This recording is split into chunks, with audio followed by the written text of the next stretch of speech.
Welcome back to another episode of the Energetic Shift podcast. You will see if you're watching this that I am not on my own today.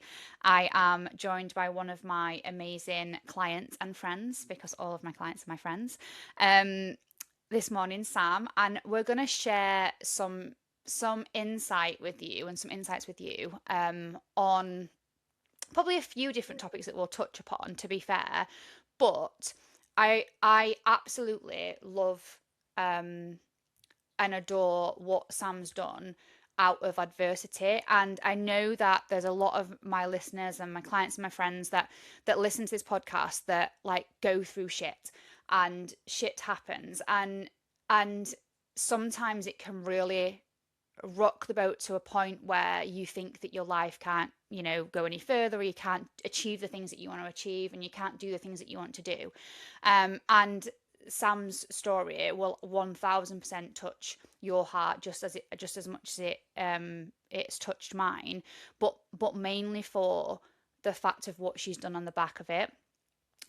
So that's one of the biggest reasons that I wanted to invite Sam on today to share with you her story, what she's been through, but most importantly, what she's doing on the back end of it, and that's the valuable piece of that's going to be the most valuable piece of today's episode. So, without further ado, I'm going to bring Sam on. Welcome, my lovely.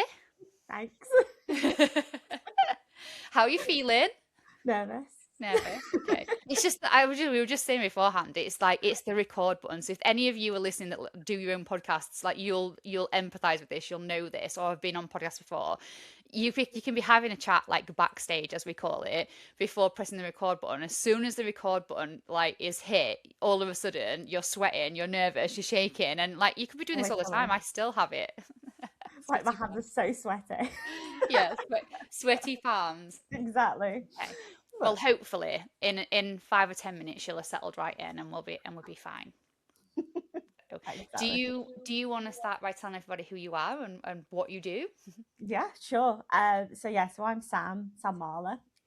So I have been an executive assistant for over a decade, and I've just recently started my own business, which is an executive business support consultancy. So supporting business leaders with the support that they need in order to be able to kind of continue to run a successful business, but most importantly, enjoy life at the same time, Yeah. which is something I'm really passionate about. I guess one of the words that I often like, it's funny because I never really feel comfortable using this word, even though it is, but like I need to get better at just saying it, but I'm a widow. Yeah. So yeah, I think that sort of is, it comes with its own like thoughts and everything Yeah. behind it and stuff. So yeah, I think I often sort of avoid using that word, but ultimately it's what I am, and I'm not sort of ashamed of it. Yeah. It's made me kind of who I am and where I'm at today. So Yeah. yeah, That's exactly it in it, and that's what it's obviously is your story is, the one of the like I say one of the reasons that I invited you on, because I think um it's a great thing to share with other people. And I know that sounds really like bad, but like, mine and your conversations are really good. And you're very much, I mean, Sam's from up north, like, like most of us that probably listen to this podcast. So we are pretty blunt up here anyway, aren't we? And we just say it as it is. So when you, when you have a story like yours, and now you like you say, you're not ashamed of the, I suppose, the title of what it is. Not that you need to have a title of anything, but your experience is your experience. It doesn't need a name. But you are, a widow. This episode is not about grief. Grief absolutely will come into it, potentially, but it's not about grief. It's about what you do with adversity, and when you feel like life is fucking against you, which you have absolutely had your fair fucking share of. Because like you don't, I think the thing that comes potentially with the title of widow is that preconceived idea of what a widow is. You expect a 70-year-old woman to be a widow, right? Or a 70-year-old exactly. bloke to be a widower. And so when somebody that is as young and youthful as you, um people are shocked and taken back by that title, I suppose, or when you share your story. So my next question, was going to be like, tell us, what happened before you got to this point. So obviously you've worked in the corporate world of being an executive assistant, and now you're obviously in business, helping other business owners, and founders and leaders. What made that transition happen? Like what got you to this point? So like what happened before you were a business owner? Yeah. So I suppose, like I said, I've been an executive assistant for a really long time. Before that, I did work in a few different jobs, and then just kind of found this role and just loved it. Like really, really loved it. Was working at a law firm up in Manchester. Started on reception there, then moved into the PA role, and yeah, just had some brilliant bosses there, especially like one in particular who he would just push me and, was always kind of like, oh, you can do better, you can do better. Yeah. And I could do better. So I did do better. But I met Dave, so my late husband, there as well. So we worked together. He was a partner at the time. So yeah, we didn't work in the same department though, just to be clear. No, nothing like that. Not Sam boning her Yeah, boss. exactly. I wasn't his secretary. It wasn't one of those like fantasies that everyone I'm sure had. So funny. But yeah, no. So so we met and we were together for sort of many years, and unfortunately, we actually left there because David then come and started his own business. He took over a law firm with his business partner David, and I then left and went to a different firm, which was like a sort of marketing agency, so someone different, really scatty CEO, amazing, still friends with him today, Yeah. like love the guy to bits and his family. And so yeah, I'd kind of worked in all of this, and then unfortunately Dave got diagnosed with cancer. It was esophageal cancer, so he was 41 when he got diagnosed, and yeah, it was just a really aggressive form. So we'd kind of gone through the treatment. The first round was quite successful, and then unfortunately it came back quite quickly, which was always a possibility. So that came back, and then it took him a while to admit that it had come back. Yeah. And so when he did admit it, then he finally started the sort of next course of treatment again, but that was quite intense. And so actually at that point, I left my job. My boss was so understanding. He'd been Yeah. so supportive through everything. He was amazing. And yeah, I left my job just to kind of focus on Dave. It was like taking him to appointments and doing all that sort of stuff. And I actually started doing therapy at the time as well, just to give me Yeah. some sense of normality still and keep me a little bit sane Yeah. throughout it all. So yeah, that went on for sort of another year, and unfortunately, Dave had gone through various different types of treatment then at this point, and the cancer just started to take hold. So he passed away in July 23. So it was 3 days before he turned 44. But yeah, so he passed away. And I guess, for a while then I didn't work. Yeah. And I was like, I'd spoken to his business partner, and he was so brilliant and had said, look, as and when you're ready, we can talk about a job here, which was great. But at the beginning, I was just very much like needed to just deal with Heal. the grief. Yeah. Yeah. Yeah. Just, sit in that for a bit. And I felt like quite sorry because I knew a lot of people who had to go back to work quite quickly.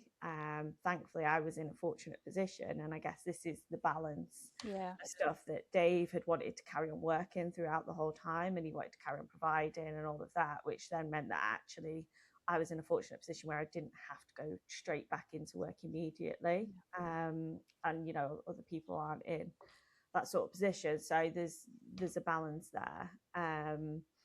But yeah, so I took a few months off, and about 4 months into the grief, I sort of really started to struggle, and I found myself becoming a bit like resentful of people, like, a bit bitter, and it just didn't sit right with me. I was like, this isn't who I am or what I am.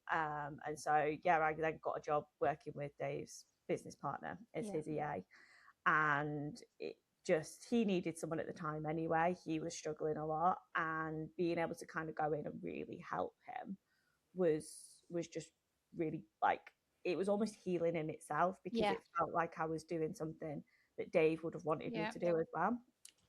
So that was really great, and it just helped in so many ways. Like, people were worried that I was going to be surrounded by ghosts of Dave and things like Yeah. that, and actually, I've never been someone that thinks of it that way. Hmm. I'm like, I embrace everything about him. Like, any little reminders of him, I want them. You carry him forward, don't you? Yeah, Like really well. absolutely. Yeah. Yeah, like, and every time I do stuff, and my brother does the same as well, like, because they were really close. It's like, anytime we do things, it's like, right, what would Dave Yeah. do? Yeah. And because he was an amazing guy, like, and the way that he thought about stuff, and everyone loved him. Like, you met him and instantly everyone just like respected him and would Yeah. want his opinion on stuff. He was amazing. So why not, like, why would you not take that energy forward as well? And I suppose I think that also shows something about you, like it expresses the type of person that you are, um, which obviously leads into what you then did, on the back end of that. So you went back to work, obviously carrying Dave with you, and what do you think was the turning point, of you going, okay, like, I'm working now, but actually I could do more, or I could be on my own, or I could go and set up my own business. Because you could have sat in the grief for a lot longer. Yeah, You could have absolutely been in the woe is me. You could have been like, life's not fair, and you obviously, you, like you say, you did for a few months and a little bit, and we all, absolutely nobody would judge you for doing that. um you have to kind of get that out of your system, don't you? But then what was the turning point for you? so I suppose, like, so I was working at the firm for sort of 2 years before I left. So it was pretty much bang on the 2 year point, actually, that I Yeah. ended up leaving. But during that time, I'd really been pushing myself and trying to like make as much like improvement and change, and realized that it was doing that, but that, the more people I started to talk to, the more I realized that in that boat, like, where I think business owners have this habit, and it was the same thing that Dave did, of working really hard, like now, Hmm. and missing out on everything because they're kind of wanting to plan and support for the future. And, Dave's case, he didn't get that future. That was what he kept saying to me. It was like, oh, we're not gonna, we're gonna work really hard now so that in the future we can enjoy ourselves. And it was like, well, that's okay, but if you're not doing it now, what's the point? Because he didn't get that future. So I think It's the such more, a key point. Sorry to yeah, but like, no, I know that's that point there in itself. And do you know what? I had this same conversation with a friend this morning, around, like, she said something about wanting to change something in her circumstances, um and it basically would have made, she would have had to stop doing, having a life now, because she was planning for the future. And and that to me really doesn't sit right. Like, and now you obviously have had first-hand experience of like how wrong that can go when your mentality is like that, of like, let's work really hard now, let's knock. And listen, I'm also not adverse to, sometimes there is seasons where you get your head down and your ass up, right? yeah, But we're talking for a few months or a few weeks. Like, we're not talking all of your youth when you're young and healthy and carefree-ish, to be able to go and live a life and create a lifestyle, because tomorrow's not fucking guaranteed. exactly. Like, this is my big thing now, is like, I say to everyone, like, life is short, tomorrow isn't promised. Hmm. So you've just got to like enjoy and make the most out of today. Yeah. So it's a difficult one. And like I say, there is a balance where you do want to make sure that you're prepared and that you're running a successful business. But I think what people don't realize is that sometimes it's better in the long run to get help in to do Support. those sorts of Yep. things. Like, you need that support so that you're not the one doing it all on your own, because then, like you say, everything gets on one side, like if you do, just throw yourself into work, or you know, like saying, and weeks become months, months become years, and before you know it, you've missed out on so much. Yeah. Like, you know, we didn't have kids yet. It was on the plan, but unfortunately, you know, things happened, and You were preparing for it. yeah, Preparing for it, right? absolutely, Yeah. yeah. Yeah. That was, you know, what I thought the future was going to look like. I thought we were Yeah. going to have a family, that my career would come second to Dave's, like he would be, you know, the one focusing and stuff. And but I remember always like having that sort of little bit of me where I'm like, okay, but it's not just down to me. Like you've got to be here for stuff as well. Yeah. And I think that's a common thing. And I remember when I started working for his business partner, and one of the really key things that we sort of put in place was making sure like he was attending his kids' sports days, like any plays that they did, you know, football tournaments. Him himself like enjoyed playing football on a Tuesday night. So it was like, well, do you know what? If that's something, he was like, oh, I just love that hour where I can just run around and not think about work. Yeah. And so I was like, look, this is really important. So I Yeah. was like putting it in the diary, made things happen around it to make sure that he still got to do that. And I think a lot of business people feel guilty for doing those things. Yeah. But if you've got the right support around you, there's no reason you can't do those things, Yeah. because everyone knows like who runs their own business, you're never off.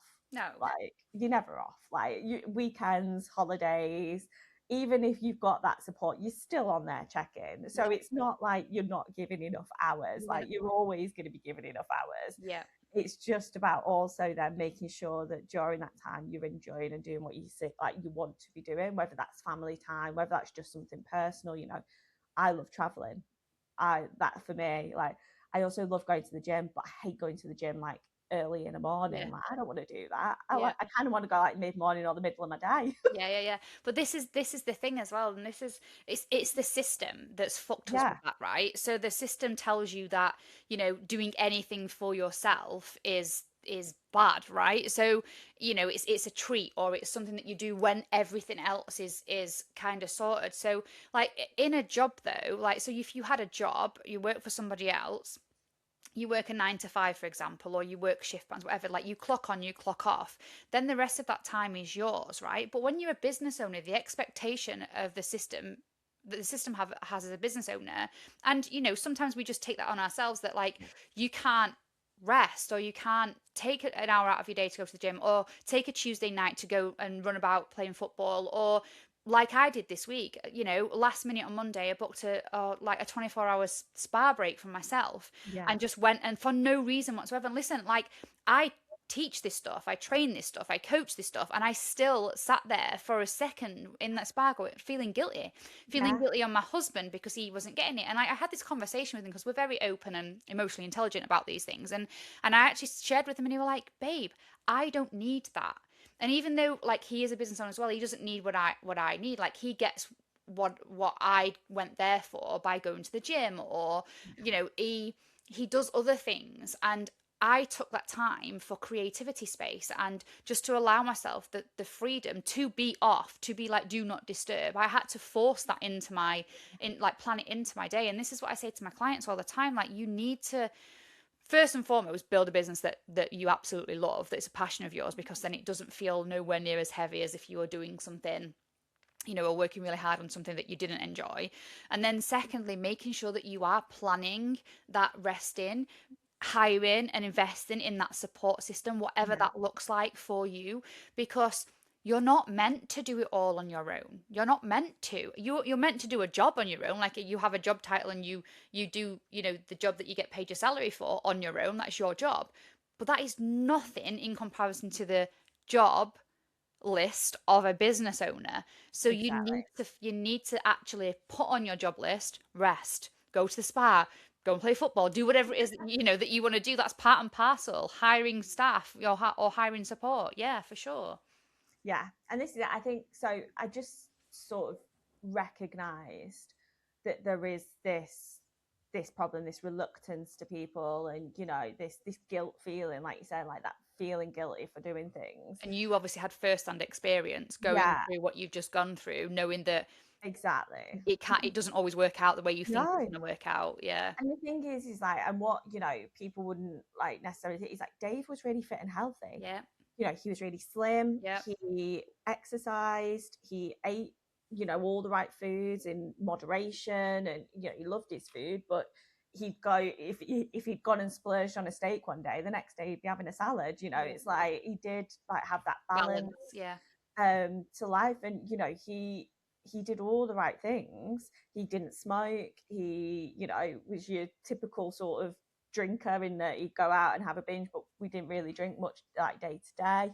So all those things that people tell you are like, oh well, actually, if you, oh, you bet he smoked, Yeah. or bet he drank loads. Well, no, he didn't, and he still No. got cancer. Yeah. So cancer doesn't discriminate. Like, cancer will just come at you. It's It's also like, it's also a big it's a big side effect to like nervous system dysregulation and stress, right? So and I'm not saying that this is why Dave got cancer, but stress levels can come from overworking or over preparing or getting yourself into the state yeah, that he potentially got yourself in. And sometimes stress is not always recognized in the form of like, oh my god, I feel stress. You don't always feel stress, you don't always know you're stressed. The nervous system can get that used to you yeah. being heightened that you don't recognize it from a conscious level.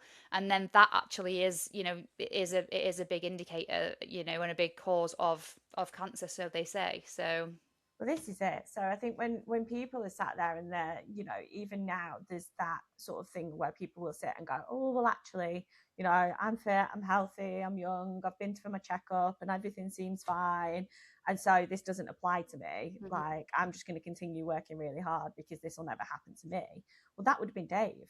Yeah. Like, and this is my sort of experience of trying to say to people. Now, I'm not trying to go around to everyone and say, you're going to die tomorrow. Yeah. Yeah. Like, Can you imagine? I'm not the Can you Grim Reaper. imagine? Hire me or else. But no, it's just that it's trying to get that realization into people that you don't know what could happen tomorrow. It might Yeah. not be an illness, it could be a freak accident. Like, you just don't know what's going to happen. And what you don't want to do is have regrets, or like, I remember, like, Dave at the end sort of saying he regretted not having spent as much time with me Yeah. as what I deserved, as he put it. Now, don't get me wrong, obviously I wasn't angry at him, and I just was grateful for all the time we had spent together, Yeah. and sort of really held on to that. But you don't want to kind of get to a position where you do have those regrets and you think, oh, I wish I'd been there for more of these things. I wish we'd done more of this together, because that, like, by that point that you're thinking those things, it's normally too late to be able to do them. Yeah.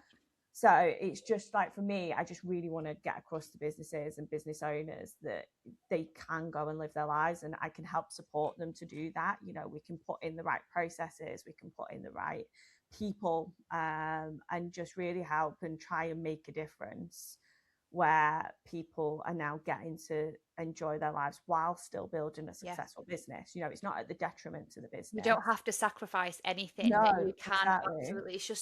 It's a rejig of what in it. And that's the thing. Like, if you don't know that you can hire support, if you don't know that there's support out there that allows you to actually, while you're living young and, healthier, or when you have that time, like, to be able to create that life for you now, where it is we all understand the balance between like good food and naughty food, and you can have a bit of both, and having a few drinks and then not drinking for a few weeks, and we all know that balance. But do we know the balance of overworking and then taking rest? Like, Yeah. that is the new education, I think, that needs to go out there, and the thing that most people know. And this is such a good thing that you're doing, with your business now. It's your one of your biggest driving forces to obviously get that point across to people, and not only to tell them that and share that knowledge with them, that like, you can actually build a successful business and take rest and live a life basically now. You don't have to wait till you're retired. Like, again, it's just the system's expectation of work for Yeah. 40, 50 years of your life, and then retire in generally ill health, or frailness, or even if that's a word, but old age basically, and you're not being able to function nowhere near as much as you could when you were in your 30s or your 40s. And that's not, we're not here to be like, okay, head down, arse up, to retire at 40 instead of 65 or 70. You can do, like, if you're building the right business with the right amount of support, you can work and earn money for a lot longer in your life, right? So like all these people panicking about pensions and stuff, and again, I'm not here to poo poo pensions neither. Like, it's just a different way of looking at what will pay for your older age, what will pay for you to reduce your hours or hire more support so that you can still bring in an income instead of the government having to pay for it, or instead of like you shoving all of your extra cash into one pot now to save to maybe pay for 2 or 3 years of your life, at Yeah, the end of your life. So, and again, it's that whole point of like not having a clue what's going to happen tomorrow. And I say this to my clients all the time: anything could change in 24 hours, good and bad, right? Good and bad. Anything could change in 24 hours. We see this happen in life on a day-to-day basis. The day before, Dave got diagnosed with cancer, you guys had no fucking idea that was coming, no, So when you look at that, it is very, very eye-opening. And your mission now, I suppose, with the work that you do, and doing this on your own, obviously you're doing an amazing job for David, who is your boss before, and he obviously super grateful, super supportive. But now you're like, this message needs to go out to so many more people, yeah, and I need to help so many more people. Um, absolutely. so what happened, I suppose, in your life, that was the catapult that was like, I now need to get this across to as many business owners as physically possible, so that not everybody has to go through what Dave went through and you.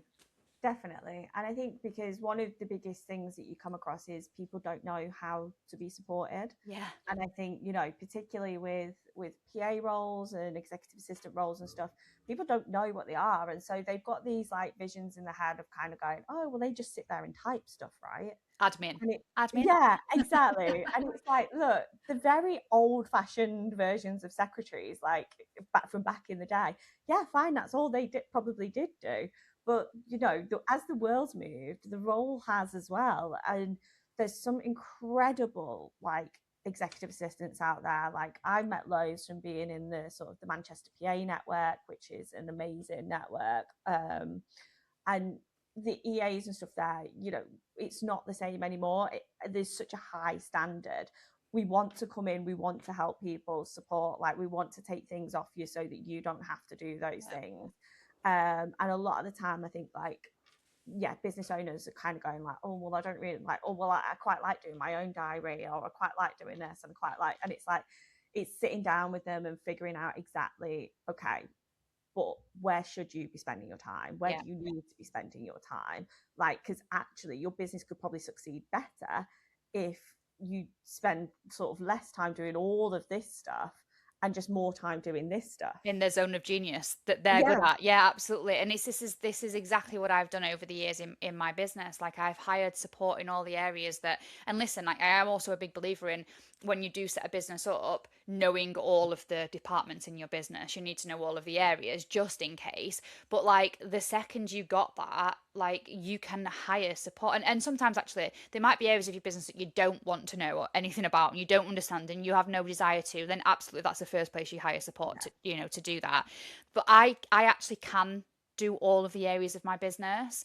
I can't do it all as good as my team can, of course not, because that's not my zone of genius. My zone of genius is my coaching. But the other areas, now I hire somebody to yeah, do that. But if my VA is on holiday, or her team can't do it for whatever reason, or somebody else in my team can't do something, I actually can do it. Like, I can um build a sales page if I need to. And but also, I am lucky enough to have backup people, people that are around me. I've got a whole network. And this is the beauty of what you do, right? Because when you, as a business owner now going into support businesses, you actually take your whole network in with you, don't you? So like, you've got connections to yeah, people that you can put in touch with your clients so that they can hire the right support for them. And if that Exactly. means that they can go off and play football with their son, or go and kick a football around themselves, or go to the gym in the middle of the day rather than sneaking it, in their dinner hour, or 10 o'clock at night when they've put the laptop down or whatever, then yeah, Yeah. it's great. No, absolutely. But I was going to say as well, like, so I know, like, we talked about like, me sort of having this thing to go and do it on my own. Hmm. And one of the biggest things for me with this was, I'd started to have these thoughts of actually I could do this. But when we went to the International Women's Day event last year that was organised by a mutual sort of friend I of do ours, it. I Arduli, do we it. love Arduli. Yeah. And obviously you were speaking on the panel. And I remember, and I mean, first of all, what I loved is that you did the Power pose. super, yeah, the power pose. I was like, yeah, love a bit of Grey's Anatomy. I'm all Yeah. over Yeah. Yeah. Yeah. So funny though, I have never watched it. Every time I always say, I know that there's people in here that's going to think that I've stolen this from Grey's Anatomy, but I haven't. It's not my work, obviously. I just taken it off the internet, I think. But like, it works for me. Like, and having that, it's absolutely a great practice, that. with the power pose. But then, like, everything that you went to go on and speak about, and how, like, you were just like, we could do this, and I remember coming out of, like, obviously we had a quick chat Yeah. at the sort of like the bar afterwards, and was like, I've got to connect with her like this, like, absolutely. And I think it just sparked something in me that was like already, probably it was there, it just needed that sort of spark, and that's exactly what you gave. And I remember just like coming out of it and going like, I can do this, like, and I can go and I can make a difference. And like, it's so important. And I just believe that everything happens for a reason. Oh, I am hugely. one of those people, and I just think, everything that's led me here, working, sort of going and working with David, meeting Julie, which then meant that I met you. It also meant like working in the company was that then I've actually met my new partner Yeah. through there. Yeah. And it's just all of these things that you think, I'm always like, I remember when Dave like passed, and I'm going like, look, there's no reason that we'll ever be good enough for him to not be here. Like, I would have taken that over anything. But from that, actually, good things have happened as well that wouldn't have But happened. it's the duality, right, of that. You can feel both those emotions, and you can Yeah, actually think both of those thoughts of, actually, because of what happened to Dave and us, because it obviously happened to you as well. You're the one still walking the earth, and and living with those emotions. Um, you you can feel like there's a reason for that happening to kickstart what you're now doing, and then the world gets to be, you get to make a difference in the world with all of the business owners that you're going to help and support. That wouldn't have happened, or may not have yeah, happened, if what you both have gone through hadn't happened. But you can also sit with that, it's not fucking fair. It's not. yeah, You absolutely can sit with that as well, because they both exist. They're both true. Both of those exactly. reasons are true. Both of those things are true. You can feel both of those emotions. You can be grateful for the experience, even that sounds horrendous to the other side of you that's going, it's not fucking fair though. Like, but you can they can exist together, and your newly elevated, or your overall, I suppose, emotional intelligence, can understand that, and can get behind that. Obviously, in your moments of grief, um you will think otherwise, and that's okay. Both are okay. Everything is Yeah, okay. Like, you are allowed to think and feel both of those emotions and things. absolutely. The future is not guaranteed, not promised, and it's unknown. The past is gone, and there is only right now in this moment. So yeah, I think you've brought so much to this episode, and I know that there's, by sharing your story, not only my listeners and my clients, but like people that are listening to you that have got businesses that potentially are looking for that support, from somebody like yourself. The perspective that you've brought to that, it might even just make them think differently about the hard work that they're wearing as a badge of honor, I suppose. And I mean, that badge of honor buys you fuck all. So, you know, you need to be looking at maybe taking a little look at your priorities after listening to this, and maybe giving Sam um a a message and seeing how she can help you spend more time doing the things that you love instead of all the hours now for potentially one day being able to retire and sit on in your armchair because you can't do anything. But yeah, so thank you so much for that, Sam. I know people will listen will have got a hell of a lot of value out of that. So thank you so much. And if you took something from this episode, and I'm going to put all of Sam's um connections anyway, her social media, so that you can get in touch with her, follow her, and connect with her yourselves in the show notes. And if you love this episode, give us a 5-star review, and I will see you in the next episode. Bye bye.